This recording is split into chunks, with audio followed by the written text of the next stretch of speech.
Assalamualaikum warahmatullahi wabarakatuh. Perkenalkan, nama saya Ajeng Julia Maulani dan NPM 23100010282.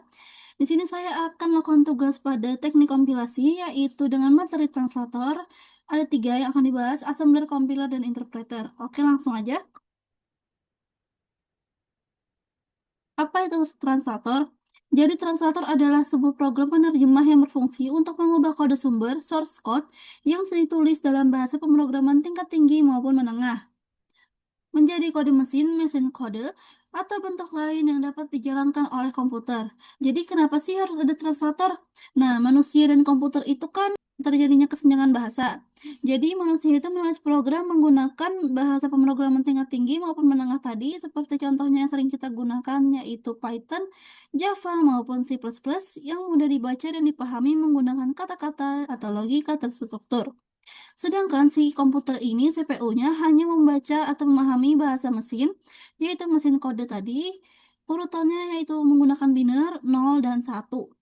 Nah, jadi translator ini adalah program perantara yang menjembatani kesenjangan ini dengan menerjemahkan kode sumber source kodenya ke dalam kode yang dapat dieksekusi oleh mesin. Next. Nah, sini ada macam-macam translator yang akan kita bahas. Yang pertama ada assembler, yang kedua compiler, yang ketiga interpreter. Dimulai dari assembler. Apa itu assembler? Jadi assembler ini adalah kode program yang menerjemahkan kode yang ditulis dalam bahasa assembly, yaitu bahasa tingkat rendah yang menggunakan mnemonik simbolis. Contohnya ada di sini MOV AX,1 dan ADD AX,2.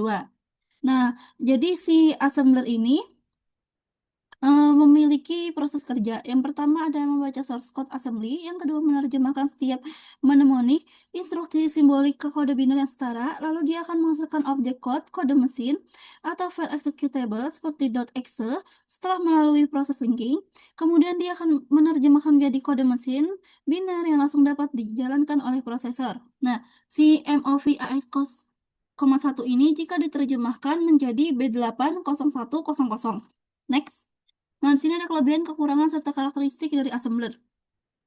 Kelebihannya adalah eksekusi sangat cepat karena dekat dengan bahasa mesin, dia mirip, lalu memberi kontrol penuh terhadap perangkat keras. Kekurangannya adalah sulit dipahami dan dipelajari manusia, kemudian tidak portable antar prosesor tergantung arsitektur dari CPU-nya. Nah, sedangkan di sini ada karakteristiknya, ada tiga, yaitu one-to-one translation, yaitu satu instruksi assembly itu diterjemahkan menjadi satu instruksi bahasa mesin. Oke, yang kedua ada kecepatan, yaitu proses hasil assembly ini sangat cepat karena langsung berinteraksi dengan arsitektur dari CPU. Lalu yang terakhir, yang ketiga ada platform spesifik, yaitu kode sangat terikat pada jenis arsitektur CPU tertentu. Next. Nah, kita lanjut ke compiler. Apa itu compiler? Jadi compiler ini adalah program penerjemah yang mengubah kode sumber bahasa tingkat tinggi menjadi kode mesin melalui analisis sintaksis dan semantik untuk menghasilkan kode objek yang kemudian di-linking agar dapat dieksekusi. Sehingga memungkinkan programmer menulis kode yang lebih abstrak, mudah dipahami, efisien, serta dapat dijalankan di berbagai platform komputer. Nah, si compiler ini memiliki beberapa jenis, yaitu source-to-source compiler dan cross compiler.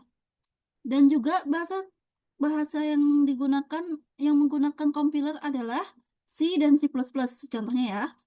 Nah, kemudian kita akan menjelaskan apa itu source-to-source compiler dan cross compiler. Source-to-source compiler ini adalah mengetikkan sebuah kode sumber yang disusun dalam sebuah bahasa pemrograman menjadi kode sumber yang tersusun ulang ke dalam bahasa pemrograman lain. Kemudian yang kedua, yang cross compiler itu adalah compiler yang mampu untuk membuat sebuah kode platform yang berbeda dari platform yang sedang dijalankan saat suatu mesin sedang berproses. Nah, pada saat bersamaan, transfer data tetap terkompilasi dalam mesin yang berbeda. Si compiler ini masih punya beberapa fungsi, antara lain optimalisasi source kodenya supaya bisa mempercepat proses eksekusi dalam suatu program. Kemudian dia bisa mendeteksi adanya kesalahan baik itu secara sintaksis ataupun logika dalam source code. Nah, kemudian kita langsung lanjut aja. Ada tahapan dan karakteristik dari compiler. Tahapannya yang pertama adalah lexical analysis atau analisis leksikal. Nah, ini ada contohnya langsung, tapi saya akan menjelaskannya terlebih dahulu. Jadi, compiler itu membaca program sumber karakter demi karakter dan mengubahnya menjadi token, seperti kata kunci, variabel, operator, dan simbol. Tahap ini membantu kompiler mengenali struktur kode, misalnya ini in x sama dengan 5, titik koma, menjadi tokennya seperti in, x, sama dengan, 5, titik koma.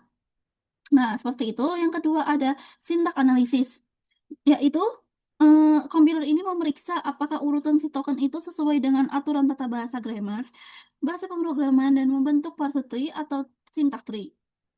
Jika ada kesalahan seperti tanda kurung atau titik koma yang hilang, maka dia akan memunculkan error sintak.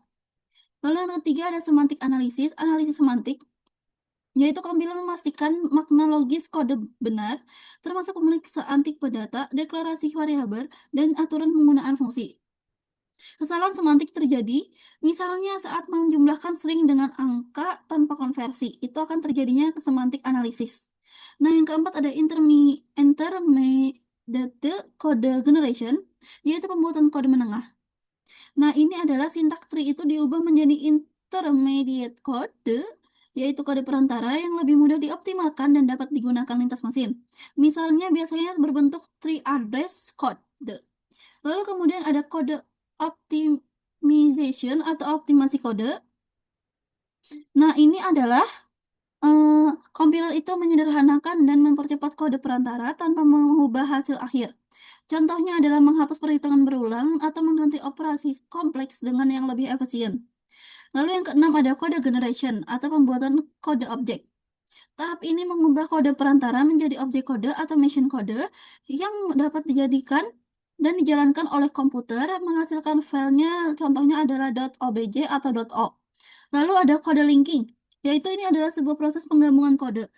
Nah, jadi menggabungkan beberapa file, objek, dan library menjadi satu file executable, misalnya .exe ataupun .out. Tahap ini memastikan semua referensi antara fungsi dan variabel terhubung, serta dengan benar sebelum program dijalankan. Kemudian di sini ada karakteristik dari compiler, yaitu dia akan menerjemahkan seluruh program sekaligus, selalu menghasilkan file objek atau executable, mendeteksi kesalahan seluruh program dijalankan, eksekusi program lebih cepat, dia lebih cepat mengeksekusinya ya. Kemudian membutuhkan waktu kompilasi yang lama dan tidak interaktif seperti interpreter. Next. Oke, kita lanjut ke interpreter. Apa sih itu interpreter?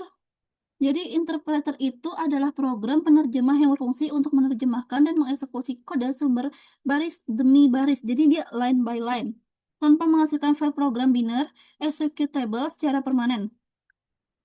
Nah, di sini ada tahapan kerja interpreter.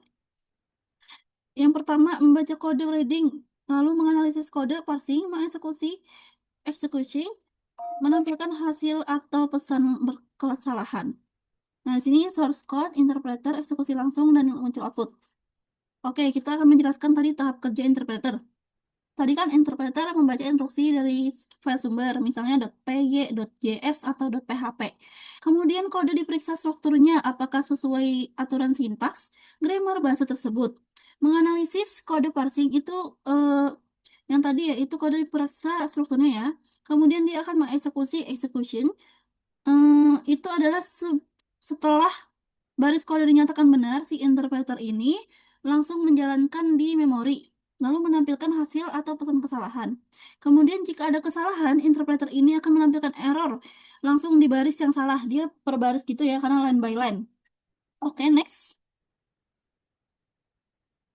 Di sini ada komponen utama dan jenis-jenis interpreter. Jadi komponen utamanya ada lexer, lexical analyzer, dan parser, serta executor atau evaluator. Oke, dimulai dari lexer. Lexer itu adalah pemecah kode sumber menjadi token seperti kata kunci dan variabel. Ya, kemudian ada parser, memeriksa apakah susunan token sudah sesuai dengan aturan bahasa pemrograman. Setelah itu, eksekutor mengeksekusi instruksi baris demi baris dan menampilkan hasil di layar. Jika terjadi kesalahan, error handle akan menampilkan pesan error agar mudah dibaiki. Semua komponen ini bekerja bersama agar kode dapat dijalankan langsung tanpa proses kompilasi. Lalu, sini ada jenis-jenis interpreter. Yang pertama ada pure interpreter, yaitu menjalankan kode langsung dari source code tanpa konversi apapun. Jadi, sederhana, tapi dia tuh yang paling lambat versinya. Contohnya ada basic versi lama, shell script. Kemudian yang kedua ada bytecode interpreter, yaitu interpreter yang tidak langsung menjalankan kode sumber, tetapi dia mengubahnya dulu ke bentuk bytecode, kode menengah yang lebih efisien. Bytecode kemudian dieksekusi oleh mesin virtual machine. Contohnya ada Python.py, bytecode, dan juga Java JVM. Lalu ada hybrid interpreter, yaitu gabungan antara compiler dan interpreter. Compiler menghasilkan kode menengah, intermediate code, lalu interpreter mengeksekusinya. Contohnya itu ada Java, Java plus JVM, dan juga C, Net CLR. .NET CLR. Nah, ini contoh interpreter ada Python, PHP, JavaScript yang pastinya udah sering kita gunakan, dan juga Bash atau Shell script. Dan kemudian sini ada kelebihan dan juga kekurangan dari interpreter.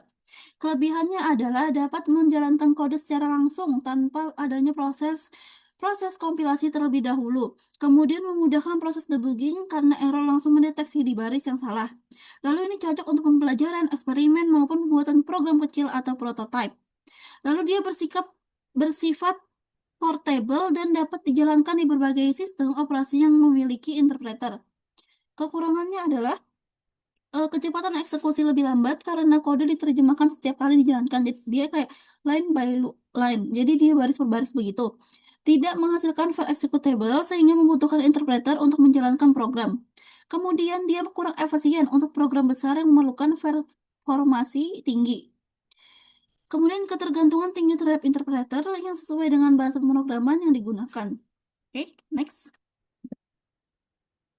Oke, kita masuk ke kesimpulan. Kesimpulannya adalah translator itu program penerjemah yang mengubah kode sumber menjadi bentuk yang dapat dijalankan oleh komputer. Terdapat 3 jenis utama translator, yaitu assembler, compiler, dan interpreter yang tadi sudah dijelaskan sebelumnya. Assembler menerjemahkan bahasa assembly ke bahasa mesin dengan eksekusi cepat dan kontrol penuh terhadap perangkat keras, namun sulit dipahami dan tidak portable.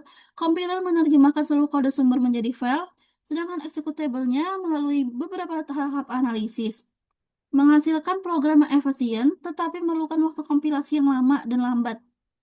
Interpreter mengeksekusi kode secara langsung baris per baris tadi ya, line by line gitu, memudahkan debugging dan bersifat portable. Namun memiliki kecepatan eksekusi yang lebih lambat, karena dia kan line by line. Jadi dia satu-satu. Kemudian secara keseluruhan, ketiga translator ini memiliki peran penting dalam proses kompilasi. Assembler unggul dalam kecepatan, compiler dalam efisien hasil, dan interpreter sendiri dalam fleksibilitas serta kemudahan penggunaan. Baik, sekian dari saya. Jika ada salah kata, saya mohon maaf. Wassalamualaikum warahmatullahi wabarakatuh.